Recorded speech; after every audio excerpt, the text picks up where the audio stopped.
ലോണുകൾ എടുക്കാൻ മിടുക്കന്മാരാണ് നമ്മുടെ കേരളീയർ. വർഷങ്ങളായി ലോൺ എടുക്കുന്നവർക്ക് ഒരു ചെറിയ പണി കിട്ടിക്കൊണ്ടിരിക്കുന്ന ആരും അറിയുന്നുണ്ടായിരുന്നില്ല. നിങ്ങളൊരു ബാങ്കിൽ ചെന്ന് ലോൺ എടുക്കുമ്പോൾ ലോൺ നിങ്ങൾ എന്ന് ആപ്ലിക്കേഷൻ കൊടുക്കുന്നു, ലോൺ എന്ന് നിങ്ങൾക്ക് അപ്രൂവ് ആവുന്നു, ആ ദിവസം മുതലുള്ള പലിശ ബാങ്കുകാർ എടുത്തുകൊണ്ടിരിക്കുകയായിരുന്നു ഇത്രയും നാൾ. പല ആൾക്കാരും അത് നോട്ട് ചെയ്തില്ലെന്ന് മാത്രമാണ്. അതായത് നിങ്ങൾക്ക് 10 ലക്ഷം രൂപയുടെ ഒരു ലോൺ അനുവദിച്ച ദിവസം മുതൽ, നിങ്ങൾ പണം നിങ്ങളുടെ അക്കൗണ്ടിലേക്ക് വന്ന ദിവസമല്ല, അനുവദിച്ച ദിവസം മുതൽ നിങ്ങളുടെ കയ്യിൽ നിന്ന് ആ 10 ലക്ഷം രൂപയുടെ പലിശ പോയിക്കൊണ്ടിരിക്കുകയായിരുന്നു. ചിലപ്പോൾ പണം നിങ്ങളിൽ നിന്ന് 2 മാസവും 3 മാസവും കഴിഞ്ഞിട്ടായിരിക്കാം. ലോൺ നിങ്ങൾക്ക് എന്നാണോ അനുവദിക്കപ്പെട്ടത് അന്ന് മുതൽ, എത്ര നോട്ട് ചെയ്യുമെന്ന് എനിക്കറിയില്ല. പക്ഷേ ഇനി പേടിക്കേണ്ട, റിസർവ് ബാങ്കിൻ്റെ പുതിയ റൂൾ വന്നിട്ടുണ്ട്.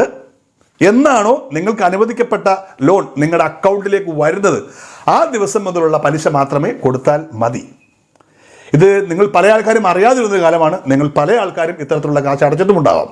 എന്തായാലും ഇനി നിങ്ങൾ ശ്രദ്ധിക്കുക, നിങ്ങളുടെ ബാങ്കിൽ നിങ്ങൾക്ക് ലോൺ അനുവദിച്ച് നിങ്ങളുടെ അക്കൗണ്ടിലേക്ക് പണം വന്ന ദിനം മുതലാണോ ഇതിൻ്റെ പലിശ കണക്കൂട്ടിയെന്ന് ശ്രദ്ധിക്കുക. അങ്ങനെയല്ലെങ്കിൽ തീർച്ചയായിട്ടും ബാങ്കിൽ ചെന്ന് സംസാരിച്ചിട്ട് പറയണം, ഇത് അനുവദിക്കപ്പെട്ട ഡേറ്റാണ്, എൻ്റെ അക്കൗണ്ടിൽ പണം വന്ന ഡേറ്റ് ഇന്നതാണ്, ഈ ദിവസം മുതലുള്ള പലിശ മാത്രമേ എടുക്കാവൂ, അതിനുള്ള റിസർവ് ബാങ്ക് റൂൾ ഉണ്ടെന്ന് അവരെ ബോധ്യപ്പെടുത്തണം. പലപ്പോഴും അറിവില്ലായ്മ കൊണ്ട് തന്നെ പലപ്പോഴും പല കാര്യങ്ങളും നമുക്ക് നഷ്ടപ്പെടും.